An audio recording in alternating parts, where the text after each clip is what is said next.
معزز شرکائے مجلس، صدر مجلس ڈاکٹر عمیر محمود صدیقی صاحب، آپ سب لوگوں کو میری طرف سے السلام علیکم۔ میں بہت مشکور ہوں ڈاکٹر صاحب کا اور ان کے ادارے کا کہ انہوں نے ایک مرتبہ پھر مجھے ایک موضوع پر گفتگو کے لیے یہاں پر مدعو کیا، کیونکہ ہمارے پاس کافی کچھ سامان ہے ڈسکس کرنے کے لیے، تو ہم کوشش کریں گے کہ آج کی جو 2 گھنٹے کی ہماری نشست ہے، جس میں تقریباً اب ہم درمیان میں ایک دفعہ 10 منٹ کا مغرب کا بریک بھی کریں گے، تو اس میں ہم یہ بتانے کی کوشش کریں کہ جناب جاوید احمد غامدی صاحب نے جو طریقہ اختیار کیا ہے حدیث کو قرآن کے ساتھ بٹھانے کا، اس میں ان کا نظریہ ہے کیا، پہلے ہم یہ سمجھیں گے۔ اس کے بعد پھر ہم یہ سمجھنے کی کوشش کریں گے کہ ہمارے اصولیین کا طریقہ کیا ہے، کہ لینگویج کو کیسے سمجھا جاتا ہے، اور جب ہم یہ بحث پوری کر لیں گے تو پھر یہ بات خود بخود ابھر کے سامنے آ جائے گی کہ دونوں کے طریقے میں فرق کیا ہے۔ اور اس فرق کو ہم ہائی لائٹ اس لیے کرنا چاہ رہے ہیں کیونکہ ایک عرصے سے جناب جاوید احمد غامدی صاحب یہ تاثر اپنی ویڈیوز میں، اپنے پروگرامز میں دیتے آ رہے ہیں کہ ان کا جو طریقہ ہے حدیث کو، میں لفظ ڈیلیبریٹلی حدیث یوز کر رہا ہوں کیونکہ یہ خود سنت اور حدیث کا فرق کرتے ہیں، ابھی میں بتاتا ہوں کیسے کرتے ہیں۔ تو ان کے خیال میں جو انہوں نے موقف اختیار کیا ہے سنت اور حدیث کے باب میں، وہ وہی ہے جو ہمارے اصولیین اور علماء امت رکھتے آئے ہیں، اور ان کا کہنا ہے کہ اس میں کوئی سر منہ انحراف نہیں ہے ان کا۔ اچھا، یہ قبل اس سے کہ میں ٹیکنیکل بحث کی طرف ذرا بڑھوں، میں تھوڑی سی گفتگو کا پس منظر بتا دوں کہ جو کچھ ہماری انڈرسٹینڈنگ ڈیولپ ہوئی ہے وہ کیسے ہوئی ہے۔ تو آج سے لگ بھگ یعنی یہ گفتگو جو ہم کر رہے ہیں یہ کہاں سے آ گئی، یہ ایک دن کی آؤٹ کم نہیں ہے، بلکہ آپ یوں سمجھیں کہ لگ بھگ آج سے 2 سال پہلے اندازہ ہے میرا، میری اور ہمارے ایک ساتھی ہیں ڈاکٹر مشرف بیگ صاحب، ہم نے کچھ غامدی صاحب کے ساتھ، کیونکہ وہ امریکہ میں ہوتے ہیں، تو کچھ آن لائن نشستیں شروع کیں۔ جب انہوں نے اپنی وہ 23 اعتراضات سیریز والی ایک سیریز ہے، کچھ لوگوں نے دیکھی ہوگی، وہ ریکارڈ کیا کرتے تھے، اس میں سوال جواب ہوتے تھے، تو ہم نے ان کے ساتھ ان کا موقف سمجھنے کے لیے کہ یہ حدیث کو کیسے پیش کرتے ہیں، ان کے ساتھ کچھ مجالس رکھیں۔ وہاں جو ہمارے ذہن میں سوال ہوتے تھے ہم ان کے سامنے رکھتے تھے، یہ جواب دیتے تھے، پھر ہم اس کے اوپر سوال، تو وہ ترکی بدترکی والا چونکہ ایک ماحول بن جاتا تھا اس میں، تو with the passage of time یہ ریئلائز ہوا کہ یہ کوئی اچھا موڈ نہیں ہے اس بحث کا، کیونکہ بعض اوقات سوال کا جواب ہر شخص کے پاس ہر وقت بنا بنایا نہیں ہوتا، وہ موقع کے فوری طور پر کچھ کہنے کی کوشش کرتا ہے اور وہ کمپلیٹ بات نہیں ہوتی، اور بس اوقات یہ ہوتا ہے کہ کسی کے جواب کے رسپانس میں جو آپ کو ملا ہے وہ اس کی مجموعی بات سے ہم آہنگ ہے یا نہیں ہے، یا اس پر مزید کیا سوال پیدا ہوتے ہیں، یہ سائل بھی فوری طور پہ ورک آؤٹ نہیں کر سکتا۔ تو ہم نے پھر یہ طریقہ اختیار کیا کہ فیس بک کے اوپر میں کچھ اپنے سوالات، کچھ اپنی گزارشات ان کے نظریہ بیان کے اوپر پیش کر دیا کرتا تھا، جس کے اوپر وہ پھر رسپانس دیتے تھے، ظاہر انہیں بھی وقت ملتا تھا، پھر ہمیں بھی وقت ملتا تھا۔ تو ہم نے پہلی یعنی جو ان کے ساتھ اپنی گفتگو کی، تو اس میں ہم نے 10 مثالیں پیش کیں قرآن مجید سے کہ آپ نے بیان یعنی نبی کے لیے جو وظیفہ مقرر کیا ہے لِتُبَيِّنَ لِلنَّاسِ کے تحت، کہ نبی قرآن کے مبین ہیں، اور مبین سے جو آپ مراد لیتے ہیں وہ قرآن کی اصطلاح جو بیان اور تبیین کی ہے، کیا وہ اس سے ہم آہنگ ہے یا نہیں ہے۔ تو ہم نے ان کو 10 مثالیں نکال کے دیں کہ یہ اس کے ساتھ ہم آہنگ نہیں ہیں، انہوں نے اس پہ تبصرے کیے، بعض جگہوں پر وہ ہمارے نقطہ نظر سے کامیاب ہوتے ہیں اپنے نظریے میں بٹھاتے ہوئے، چاہے وہ تکلفات کے ساتھ ہوں، اور بعض جگہوں پر نہیں ہو پاتے۔ یہ گفتگو اس کے بعد بھی پھر جاری رہی گاہے بگاہے، پھر ہم نے یہ ارادہ کیا کہ ہم اس پوری گفتگو کو ایک کتاب کی صورت میں مرتب کریں، اور صرف وہ اس گفتگو تک محدود نہ رہے، بلکہ پھر ہم یہ دکھائیں کہ ہمارے اصول فقہ کے اندر یہ بحث ہوئی کیسے ہے، بیان کی بحث، جیسے بار بار یہ لفظ آ رہا تھا، یہ کوئی نئی بحث نہیں ہے۔ امام شافعی نے جب اصول فقہ کی پہلی کتاب لکھی ہے، وہ شروع بیان کے چیپٹر سے ہو رہی ہے، تو جب ہم وہاں سے جا کر بحث کو اٹھاتے ہیں کہ لینگویج کیسے فنکشن کرتی ہے، اصل میں قرآن اور نبی علیہ السلام کا جو تعلق ہے، جس کو ہمارے اصولیین نے سمجھا ہے، وہ اسی طرح سے سمجھا ہے کہ جو دلائل لفظیاں ہیں، لینگویج پروپوزیشنز ہوتے ہیں، وہ آپس میں کنیکٹ کیسے ہوتے ہیں، تو یہ وہ بحث ہے جو بیان کی بحث ہے۔ تو جب ہم اس طرف سے آتے ہیں تو بحث پھر یہ دیکھنے کی ضرورت ہوتی ہے کہ بیان کتنے طریقے سے ہوتا ہے۔ ابھی میں آگے تھوڑی سی اس پہ بات کروں گا کہ بیان کیا ہوتا ہے، لیکن میں تھوڑا سا بیک گراؤنڈ ڈیولپ کر دوں کہ یہ بحث آئی کہاں سے، کیسے سامنے ہوتے ہوتے آتی چلی گئی، اور اب جب ہم نے کافی ساری چیزیں ان کے موقف کے حوالے سے بالکل اپنے اصول فقہ کے آئینے کے سامنے کھڑے کر کے واضح کر دیا کہ یہاں آپ وہ بات کرتے ہیں جو اصولیین کہتے ہیں اور یہاں وہ بات کہتے ہیں جو اصولیین نہیں کہتے. تو اب ان کی طرف سے ایسی باتیں آنا شروع ہو گئی ہیں ان کے شاگرد کی طرف. ٹھیک ہے ہم یہ نہیں مانتے تو ٹھیک ہے, اگر یہ انکار حدیث ہے تو ہم اس کو اون کر لیتے ہیں. بہرحال اچھا, یہ تو تھوڑا سا پرسپیکٹیو ہے صرف یہ بتانے کے لیے کہ یہ جو میں یہاں بیٹھا ہوں اس کے پیچھے ایک تاریخ ہے, تقریباً 2 سال کی ایک کمیونیکیشن ہے, اور کم از کم آج تک انہوں نے میرے بارے میں یہ نہیں کہا کہ میں ان کا موقف غلط بیان کرتا ہوں. یعنی ان کا علماء سے, ناقدین سے یہ ہمیشہ شکوہ رہا ہے کہ ہمارا موقف صحیح پڑھتے نہیں ہیں, بتاتے نہیں ہیں, سمجھتے نہیں ہیں, نقد کرتے ہیں. تو سب سے پہلے ہم نے بھی اپنے اوپر یہ لازم کیا, اور یہ ایک علمی دیانت کا بھی تقاضا ہے کہ آپ جب کسی شخص کا موقف سمجھ رہے ہیں نا تو اس کی اصطلاح کو پڑھیں کہ وہ کیا کہنا چاہتا ہے, کیسے کہنا چاہتا ہے. جب آپ ججمنٹ بند کر کے صرف یہ سمجھیں کہ وہ کیا کہہ رہا ہے, صحیح ہے غلط ہے, یہ بات کی بحث ہے. جب یہ پروسیس کمپلیٹ کر لیں اب اپنا تجزیہ شروع کریں کہ اچھا میرے سسٹم کے اندر آپ کی یہ بات یوں بیٹھتی ہے اور یہاں یہ نہیں بیٹھتی, پھر آپ مطلب موازنہ شروع کر دیں. لیکن سمجھو بغیر صرف ظاہر الفاظ کی بنیاد پر, ظاہر ہے ہمارے اصولیین نے کبھی بحث نہیں کی, اور ہمارے ہاں لینگویج کا ایک بہت رچ ڈسکورس ہے جس کے کچھ گلمسز جو ہیں وہ ڈاکٹر صاحب نے آپ کو دکھانے کی کوشش کی.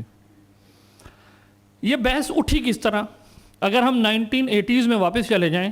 اچھا قبل اس سے کہ میں یہاں بات کروں, غامدی صاحب جو بہت ساری باتیں کرتے ہیں وہ نئی اس معنی میں نہیں ہے کہ ان سے پہلے مولانا اصلاحی صاحب اور ان کے استاد مولانا فرائی صاحب اس کی کافی ساری فاؤنڈیشنز پرووائڈ کر کے چلے گئے تھے اصولی بنیاد پر. مثال کے طور پر صرف to site some, Maulana fry صاحب کا بھی یہی نظریہ ہے کہ سنت جو ہے وہ قرآن کے کسی حکم کو نسخ نہیں کرتی. یہ نظریہ امام شافعی کا بھی رہا ہے اور کچھ شوافع کا بھی رہا ہے, اور یہ اصل میں سند وہاں سے لاتے ہیں. ان لوگوں کا کیا موقف ہے اس پہ کہیں درمیان میں بات آئے گی تو میں کر دوں گا. اسی طرح سے مولانا اصلاحی صاحب کا بھی یہی نظریہ ہے. To add to that, Maulana fry صاحب کے بعد اصلاحی صاحب یہ شرط بھی عائد کرتے ہیں کہ حدیث سے کوئی ایسی تخصیص ثابت نہیں ہو سکتی جو لفظ کے اوریجنل معنی کا تقاضا نہ ہو, جس کے لیے وہ لفظ ہم زاد استعمال کرتے ہیں کہ وہ اس سے مثل ہونا چاہیے. تو اصلاحی صاحب دوسری شرط عائد کر دیتے ہیں. تاہم اصلاحی صاحب ہوں یا فرائی صاحب ہوں, یہ اصطلاحی معنی میں جس کو ہم بیان تفسیر کہتے ہیں, مجمل کا بیان تفسیر, یہ وہ لے لیتے ہیں. غامدی صاحب کا کنٹریبیوشن ان کی فکر میں یہ ہے کہ انہوں نے مجمل مفتقر الی البیان کی کیٹیگری کو ختم کرنے کی کوشش کی ہے تاکہ قرآن کے الفاظ کی حاکمیت ثابت کر سکیں خاص طرح سے. لیکن یہ بحث شروع کیسے ہوئی؟ یہ بحث ہائی لائٹ اس وقت ہوئی, بہت پرومیننٹ ہو کے سامنے آئی جب مولانا اصلاحی صاحب نے رجم کا انکار کیا.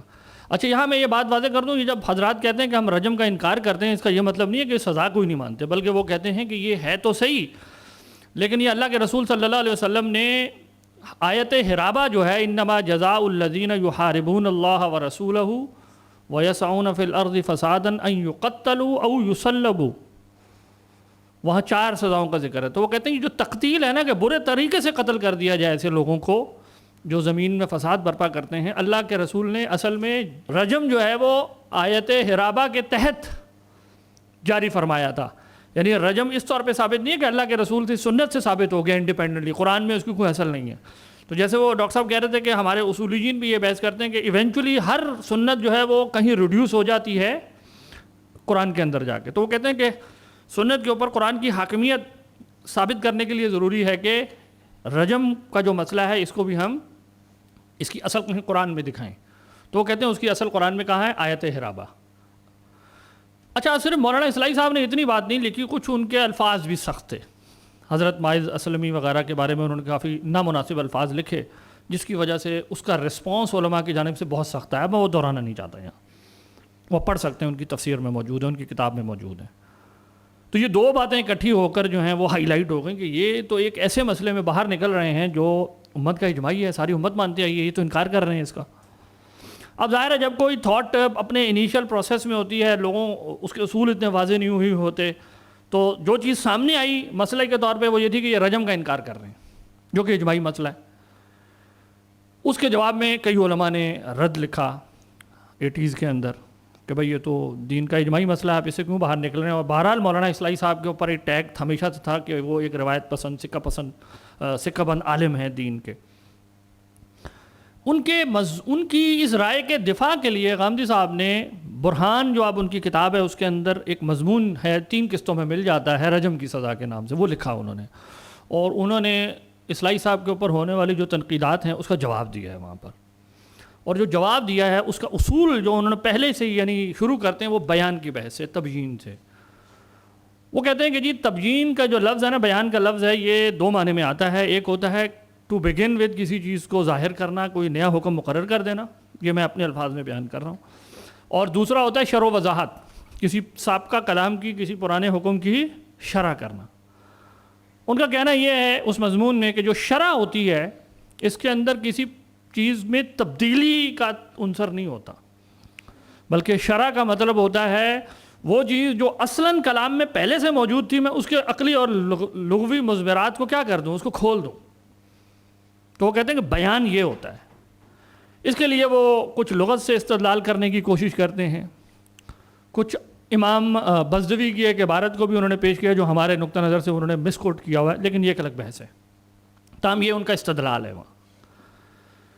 اور اس کے ساتھ وہ کہتے ہیں کہ قرآن مجید میں نبی صلی اللہ علیہ وسلم کا جو وظیفہ مقرر ہوا ہے وہ مبین ہونے کا ہے. لِتُبَيِّنَ لِلنَّاسِ مَا نُزِّلَ إِلَيْهِمْ نَزَّلْنَا عَلَيْكَ الذِّكْرَ لِتُبَيِّنَ لِلنَّاسِ. ٹھیک ہے نا, کہ ہم نے آپ کے لیے یہ ذکر نازل کیا ہے تاکہ آپ لوگوں کے لیے بیان کر دیں وہ جو ان کے لیے نازل کیا گیا. مَا نُزِّلَ إِلَيْهِمْ لِتُبَيِّنَ لِلنَّاسِ مَا نُزِّلَ إِلَيْهِمْ. تو وہ کہتے ہیں کہ نبی علیہ السلام کا وظیفہ مبین ہونا ہے, اور تبیین میں نسخ وہ کہتے ہیں شامل نہیں ہے. یہ پہلا پریمس ہو گیا ان کا دلیل کا. دوسرا یہ کہ وہ کہتے ہیں کہ یہ جو نسخ, یہ جو رجم ہے, یہ اصل میں قرآن کا نسخ ہے. رجم جو ہے یہ قرآن کا کیسے, وہ کہتے ہیں کہ دیکھیں قرآن میں تو آیا الزانی والزانیۃ فاجلدوا کل واحد منہما 100 جلدہ, یہی آیا کہ بدکار مرد اور عورتوں کو 100 کوڑے لگاؤ. وہ کہتے ہیں یہاں پر یہ لفظ بالکل عام ہے, بالکل حتمی بات ہے کہ بس یہی سزا ہے. اب جب آپ سنت سے یہ سزا لاتے ہیں تو یہ تو قرآن کے حکم کو گویا تبدیل کر رہی ہے. شادی شدہ کے لیے جب آپ الگ حکم لاتے ہیں تو وہ جو عموم ہے لفظ کا اس کو انہوں نے توڑ دیا ہے, اور یہ نسخ ہے اور یہ تبیین نہیں ہے. لہٰذا وہ کہتے ہیں ہم سنت سے رجم کو ایک انڈیپینڈنٹ حکم کے طور پہ, انڈیپینڈنٹ کا لفظ میں بول رہا ہوں, انڈیپینڈنٹ حکم کے طور پہ قبول نہیں کریں گے. اب سوال پیدا ہوگا پھر یہ کیا ہے, وہ کہتے ہیں کہ اس کی اصل قرآن میں حرابہ کی سزا ہے. تو یہ ان کی لائن آف ریزننگ ہے اس مضمون کے اندر, جس میں وہ یہ دکھانے کی کوشش کرتے ہیں کہ اگر, وہ کہتے ہیں کہ اگر یہ کوئی ثابت کر دے کہ تبیین میں نسخ شامل ہے, یا یہ ثابت کر دے کہ نبی جو ہے وہ قرآن کو تبدیل کر سکتے ہیں, یہ قرآن سے ثابت ہے نبی کا یہ حق کہ قرآن کو وہ تبدیل کرنے والے ہیں, تو وہ کہتے ہیں کہ پھر ہمارے لیے ہمارے سے بحث, مطلب پھر لمبی چوڑی بحث نہیں رہ جائے گی, پھر ہم آپ کی بات کو مان لیں گے کہ رجم کی سزا بھی سنت سے ثابت ہے. لیکن چونکہ یہ دونوں مقدمات ٹرو نہیں ہیں کہ نہ نسخ تبیین ہے اور نہ ہی نبی قرآن کو بدلنے والے ہیں بلکہ وہ مبین ہیں, تو اس لیے رجم کو ہم اسی طرح بٹھائیں گے. اور یہ جو آپ جتنی ساری ہمارے سامنے روایات لاتے ہیں, ہمارے نزدیک اس کا اصل مقام وہ جو حرابہ کی آیت ہے اس کے تحت ہے. ٹھیک ہو گیا, یہاں تک واضح ہو گئی بات. یہ وہ ہے جو ان کا پہلا آپ سمجھ لیں انٹریکشن ہے ہمارے روایتی ڈسکورس کے ساتھ, جہاں وہ سامنے آتے ہیں کہ جی ہم اس کو یوں دیکھتے ہیں. پھر ظاہر ہے وقت کے ساتھ وہ مطالعہ کرتے رہے ان کے ہاں. پہلے جس دور میں انہوں نے یہ مضمون لکھا ہے اس دور میں بظاہر ایسا لگتا ہے وہ سنت اور حدیث کا وہ فرق نہیں کرتے جو اب وہ کرتے ہیں. اچھا, مجھے یہاں اس بحث میں نہیں جانا کہ اس نے کون سی چیز کب انہوں نے بدلی ہے. میرے لیے یہاں یہ اہم ہے کہ آج 2025 نومبر کے مہینے میں جو وہ موقف رکھتے ہیں وہ کیا, تاکہ ہم اس پر بات کر سکیں. تو جو پوسٹ میزان جو ان کی کتاب ہے اس کے اندر جو ان کی ڈیولپمنٹس ہیں, اب وہ دین کو کیسے بیان کرتے ہیں. سب سے پہلے ہم یہ سمجھیں گے ان کی اصطلاحات کیا ہیں, وہ بات کیسے کرتے ہیں. ان کی اصطلاحات نہ سمجھنے کی وجہ سے کئی غیر متعلق نقد ہم ان کے اوپر کرتے ہیں تاکہ وہ سے بھی ذہن صاف ہو جائے. دین کے مقدمے کو وہ یوں شروع کرتے ہیں کہ دین جو ہے اصلاً وہ چیز ہے جو اللہ تعالیٰ نے گویا انسان کے اندر اس کی فطرت کے اندر الہام کی ہوئی ہے. فَأَلْهَمَهَا فُجُورَهَا وَتَقْوَاهَا, یہاں سے استدلال کرتے ہیں. یعنی پوٹینشلی دین جس چیز کا بھی مجھے حکم دے رہا ہے نا وہ میری فطرت کے مطابق ہے, اس سے کہیں مطلب ایلین نہیں ہے. کچھ ایسی چیز نہیں دین مجھے بتا رہا کہ اللہ تعالیٰ نے میرے اندر اس کو فالو کرنے کا, اس اصول کا کوئی وہ نہیں رکھا, بلکہ وہ میرے اندر الہام تھی پوٹینشلی. لیکن وہ دین جو میرے اندر الہام ہے، وہ کہتے ہیں کہ اب اس شارع مجھ سے کس چیز کا تقاضا کر رہا ہے، وہ ایونچولی اب وہ رسول اللہ صلی اللہ علیہ وسلم ہی سے جانا جائے گا. یعنی ماخذ کیا ہے جو میرے اندر دین یعنی الہام ہوا ہے، وہ کہتے ہیں کہ وہ نبی صلی اللہ علیہ وسلم کا قول ہے. اور وہ کہتے ہیں وہ دو طرح کے ہیں، ایک وہ ہیں جو متواتر ہیں اور ایک وہ ہیں جو اخبار احاد سے آ گئے. تو وہ کہتے ہیں کہ ہمارے نزدیک یعنی ان کے نزدیک دین کو وہ بند کرتے ہیں ان احکام میں جو یا قرآن میں آ گئے یا سنت میں آئیں. اور سنت سے ان کی مراد وہ نہیں ہے جو ابھی تھوڑی دیر پہلے آپ سن رہے تھے، بلکہ سنت سے مراد وہ لیتے ہیں وہ مخصوص اعمال جو نبی صلی اللہ علیہ وسلم سے متواتراً نسل در نسل منتقل ہوئے ہیں، جیسے نماز کی رکعتیں ہیں، جیسے حج کے مناسک ہیں وغیرہ وغیرہ. تو ان سنتوں کو وہ 26 عنوانات میں یا 27 عنوانات میں بند کرتے ہیں. میں عنوانات کا لفظ اس لیے کہہ رہا ہوں کیونکہ یہ غلط فہمی ہے کہ شاید وہ 26 سنتیں کہتے ہیں. نہیں، سنتیں وہ کہتے ہیں بہت ساری ہیں، لیکن میں جب ان کو غور و فکر کرتا ہوں تو ان کی یہ چیپٹرز ہیں. جیسے نماز کی سنتیں ہو گئی، حج کی سنتیں ہو گئی، اس طرح کر کے انہوں نے 26 چیپٹرز بنائے ہیں، جس کے اندر پھر کافی ساری سنتیں وہ گنتے ہیں. تو یہاں سمجھیں کہ سنت سے مراد وہ نبی صلی اللہ علیہ وسلم کا ہر قول، فعل اور تقریر نہیں لیتے، بلکہ وہ لیتے ہیں جو صرف تواتر سے ثابت ہوا. اور تواتر بھی ان کا وہ مراد نہیں ہے جو ہمارے اصولیین یا محدثین لیتے ہیں کہ جس کو بڑی تعداد میں لوگ نقل کریں، بلکہ ان کی شرط یہ ہے کہ سنت وہ چیز ہے جو قرآن جیسے ایک نسل در نسل ہزاروں لاکھوں لوگوں سے ٹرانسفر ہوا ہے، سنت بھی ایسے ہی ٹرانسفر ہوئی ہے. تو اس کا نتیجہ یہ ہے کہ بہت ساری ایسی حدیثیں جن کو ہم اپنی لینگویج میں متواتر کہتے ہیں وہ ان کی لینگویج میں متواتر نہیں ہے. وہ کہتے ہیں یہ اصل میں ہیں ساری اخبار احاد، 10 کریں 12 کریں راوی، یہ وہ تواتر نہیں ہے جس کو قرآن کی طرح کا تواتر کہا جا سکتا ہے.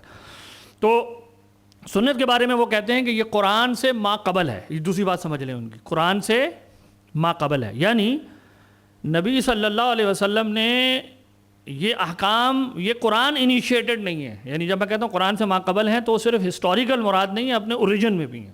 یعنی دے آر ناٹ قرآن اوریجنیٹڈ، یہ نبی صلی اللہ علیہ وسلم نے ان کو جاری فرمایا.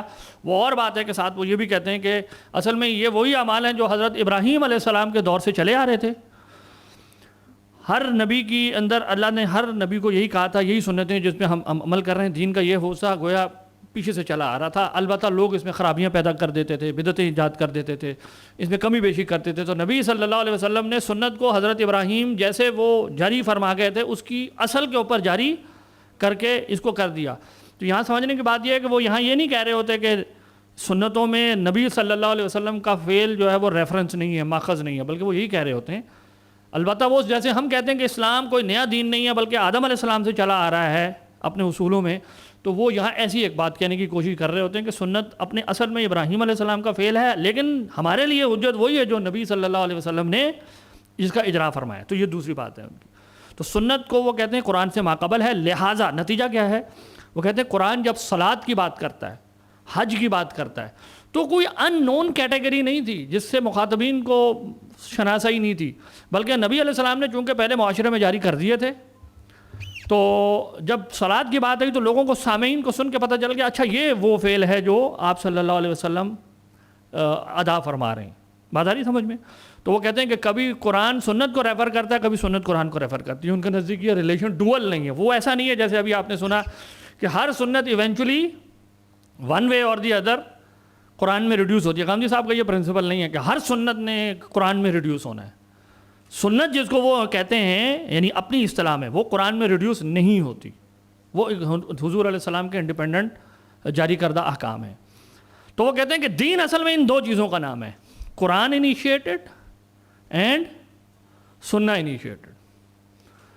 اب سوال پیدا ہوتا ہے کہ یہ جو اخبار احاد ہیں جن کو وہ اپنی اصطلاح میں اخبار احاد کہتے ہیں، ہم جس کی 3 کیٹیگریز بناتے ہیں، متواترہ، مشہورہ اور جس کو ہم محدثین کی اصطلاح میں، جن میں سے وہ متواتر کو اپنی اصطلاح میں متواتر نہیں مانتے، وہ کہتے ہیں کہ یہ دراصل نبی صلی اللہ علیہ وسلم کی وہ تفہیم اور تبیین ہے جو اللہ کے رسول نے جاری فرمائی ہے.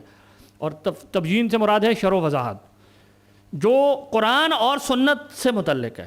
یعنی اللہ کے رسول نے دین کی شرح فرمائی ہے، وہ دین جو قرآن اور سنت میں آیا. اور سنت سے مراد ان کی اصطلاح والی سنت ہے، یہ یاد رہے یہاں پر، میں ان کا موقف بیان کر رہا ہوں. تو اس لیے وہ کہتے ہیں کہ حدیث میں یعنی خبر واحد میں فرع ہوتی ہے، اصل دین نہیں ہوتا۔ اصل دین کہاں آتا ہے؟ قرآن میں آئے گا۔ اصل سے مراد وہ حکم ہے جس کو میں کسی اور حکم میں ریڈیوس نہیں کر سکتا، وہ اوریجنل اسٹیپولیشن ہے، فرسٹ ٹائم، گویا یہ پہلی دفعہ مجھے بتایا گیا یہ چیز۔ پھر اس سے متعلق کوئی سوال پیدا ہوا کیسے، تو اب جو میں اس کی شرح کروں گا وہ فرع کہلائے گی۔ فرع جو ہے وہ اس سے جو کسی اصل جو ریڈیوس کیا جا سکتا ہے، لنک کیا جا سکتا ہے کسی مستقل بذات حکم کی طرف۔ اصل دین سے مراد ہے مستقل بذات حکم، جو کسی اور چیز میں ریڈیوس نہیں ہوگا، وہ پہلی دفعہ آ گیا ہے۔ میں اس پہ کچھ اور روشنی ابھی آگے کرتا ہوں واضح۔ تو حدیث جو ہے ان کی لینگویج میں فرع ہوتی ہے یا شرح ہوتی ہے، وہ شرح اور فرع وغیرہ کے استعمال کرتے ہیں الفاظ۔ اسی کانٹیکس میں وہ یہ بات کہتے ہیں کہ حدیث سے دین میں کسی عقیدے اور عمل کا اضافہ، جب وہ یہ جملہ بولتے ہیں اس کا یہ مطلب نہیں ہے یہاں دین کا لفظ وہ اس معنی میں نہیں بولتے جس معنی میں ہم بولتے ہیں۔ ہم جب دین کا لفظ بولتے ہیں تو ہماری مراد کیا ہوتی ہے؟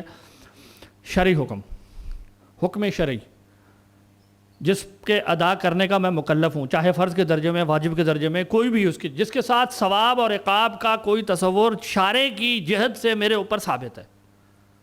براڈلی اسپیکنگ ہم دین کے مفہوم میں یہ لیتے ہیں، اس میں سب آ جاتا ہے، یہاں تک کہ مباح بھی آ جاتا ہے۔ دیکھیں مباح کیا ہے؟ میں کہتا ہوں مباح وہ ہے جس کے کرنے اور نہ کرنے پہ نہ ثواب ہے نہ، تو یہ بھی تو حکم شرعی ہے نا، مجھے کیسے پتہ لگ گیا اس پہ ثواب نہیں دے گا خدا؟ تو یہ حکم شرعی ہے ہمارے نزدیک۔ تو ہم حکم شرعی کو دین جب بولتے ہیں تو اس سب معنی میں بولتے ہیں، لیکن غامدی صاحب جب اپنی میزان کتاب کے پہلے پیراگراف میں یہ لکھتے ہیں کہ اس سے دین میں کسی چیز کا اضافہ نہیں ہوتا، تو وہاں دین سے مراد حکم شرعی نہیں ہے، بلکہ کیا ہے؟ مستقل بذات حکم کا اضافہ نہیں ہوتا، مستقل بذات عقیدے کا اضافہ نہیں ہوتا۔ بطور فرع وہ کہتے ہیں کہ حدیث سے چیزیں دین میں آ سکتی ہیں، اور ساتھ وہ یہ بھی مانتے ہیں کہ یہ واجب الاتباع ہیں۔ ٹھیک ہے، یہاں تک ان کا موقف اس طریقے سے چلتا ہے۔ اسی ضمن میں وہ اپنی بات کو یوں بھی، یعنی اب اگر میں ایک اور طرح فریم کروں تو وہ یوں کہتے ہیں کہ 3 طرح کا بیان ہے، ایک ہے بیان فطرت، ایک ہے بیان اصل، اور ایک ہے بیان فرع۔ یہ 3 طرح کے بیان بناتے ہیں وہ۔ بیان فطرت کا مطلب یہ ہے کہ بعض اوقات بعض چیزیں حسن و قبح عقلی کی بنیاد پر انسان اپنی فطرت میں خود ہی ریڈ کر سکتا ہے، اور اگر خدا کی طرف سے حکم نہ بھی آئے نا، نبی کی طرف سے کوئی حکم نہ بھی آئے، تو بھی انسان اپنی اندر ان کو پڑھ سکتا ہے۔ مثال کے طور پہ وہ کہیں گے کہ جھوٹ بولنا برا ہے، یہ جاننے کے لیے نبی کی خبر آنا ضروری نہیں ہے۔ انسان ایسے بنیادی عقائد اخلاقیات کے اپنے فطرت کے اندر جو اللہ نے علم ودیت کیا تھا، الہام کیا ہوا ہے، اس کو خود بھی ریڈ کر سکتا ہے، اور اسی کی بنیاد پر وہ عند اللہ مکلف ہیں۔ ہمارے نزدیک یہاں سے ان کی پہلی انکنسسٹنسی یہ ظاہر ہو جاتی ہے کہ ان کا یہ قول ٹھیک نہیں رہتا کہ دین کا واحد ماخذ جو ہے وہ صرف نبی علیہ السلام کا قول ہے، کیونکہ آپ نے یہ مان لیا کہ کچھ اعمال ایسے ہیں جو انسان اپنی فطرت میں جو ودیت شدہ علم ہے اس کا جو ادراک رکھتا ہے اس کی بنا پر ہے۔ بہرحال خیر یہ ایک الگ بات ہے۔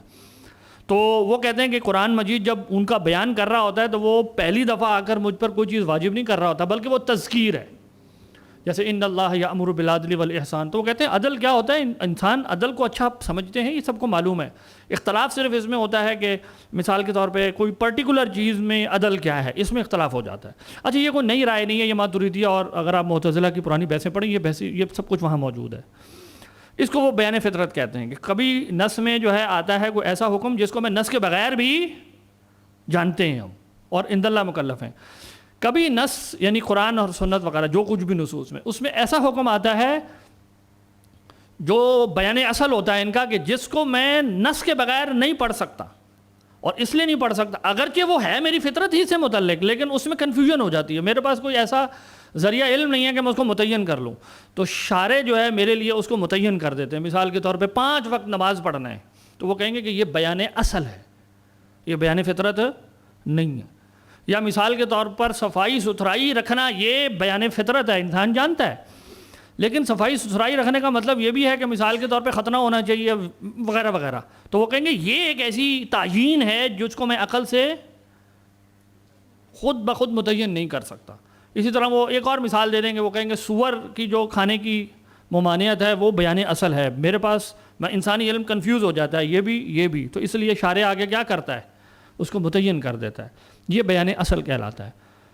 اس کے بعد وہ کہتے ہیں تیسرا ہوتا ہے بیان فرع. جیسے ایک حکم آ گیا, اب اس سے متعلق کوئی مزید سوال پیدا ہوا تو اس کو آگے فردر پھر جو ہے وہ, اس کی میں مثالیں آگے حدیث میں آگے دے دوں گا انشاءاللہ, تو وہ ان کے نزدیک آ جاتا ہے بیان فرع ہوتا ہے, جو کسی اصل حکم کا وہ کوئی اوریجنل اسٹیپولیشن نہیں ہوتی, بلکہ وہ کسی اصل حکم کے بارے میں کوئی سوال یا کوئی بات ہوتی ہے, اور وہ اس جس کو ہم اصول فقہ کی لینگویج میں تحقیق منات کہتے ہیں نا, اپنی کسی علت کا انطباق کر دیتے ہیں, تو وہ فرع ہوتی ہے ان کے نزدیک, یہ فرع ہے. تو اب وہ یوں کہتے ہیں کہ قرآن میں بیان فطرت بھی ہوتا ہے, بیان اصل بھی ہوتا ہے, اور بیان فرع بھی ہوتا ہے. قرآن میں سب آتا ہے, لیکن حدیث میں صرف کیا آتا ہے, بیان فطرت آتا ہے اور بیان فرع آتا ہے, بیان اصل نہیں ہوتا.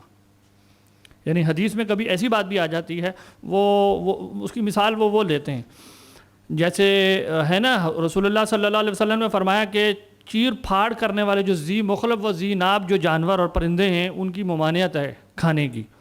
چیر پھاڑ جیسے چیتا ہے, عقاب ہے. اب یہ قرآن میں مذکور نہیں ہے. اب چونکہ غامدی صاحب کے ہاں اصول یہ ہے کہ حدیث میں کیا نہیں آتا, کبھی بھی کوئی ایسا حکم نہیں آتا جو اصل بن جائے, تو وہ کہتے ہیں کہ اصل میں یہ وہ چیزیں ہیں جن کو انسان اپنی فطرت سے ہی جانتا تھا کہ یہ کھانے والی چیزیں ہیں ہی نہیں. تو اللہ کے رسول نے اصل میں وہ جو فطرت کے اندر میرے اندر علم تھا اس کو بس یہاں بیان فرما دیا. کوئی نیا حکم ٹو بگن ود یہاں ثابت نہیں ہوا جس کو میں فطرت کے بغیر ریڈ نہیں کر سکتا تھا. واضح ہو رہی ہے بات؟ تو وہ یہاں اس کو وہ کہتے ہیں یہ حدیث بیان فطرت ہے, بیان شرع نہیں ہے. اس کے لیے وہ یہ بھی لفظ استعمال کرتے ہیں. یہ بات سمجھ لیں, وہ دین کا لفظ اور شریعت کا لفظ کبھی اپنی خاص اصطلاح میں بولتے ہیں, کبھی ہمارے والے معنی میں بول دیتے ہیں. ظاہر اصطلاح میں دیکھیں, یہ بات میں بتا دوں, اصطلاح میں جھگڑا نہیں کیا جا سکتا. اگر ایک شخص اصطلاح بناتا ہے تو یہ نہیں کہنا تم نے یہ اصطلاح کیوں بنائی, وہ اصطلاح کیوں بنائی. This is not a great problem. تو کبھی جب وہ کہتے ہیں کہ جب وہ یہ کہیں گے نا کہ یہ حدیث بیان شرع یا بیان دین نہیں ہے, تو وہاں مراد کیا ہوگی, یہ کسی مستقل بذات حکم کا اضافہ نہیں ہے, کیونکہ وہ کبھی دین اور شریعت کا لفظ مستقل بذات احکام کے لیے بول دیتے ہیں, اور کبھی اسی معنی میں بولتے ہیں جیسے ہم اصطلاح کرتے ہیں کہ اس میں بیان فرع بھی ان کی آ جائے گی. یہاں تک واضح ہو گئی ان کا موقف کس طریقے سے چلتا ہے.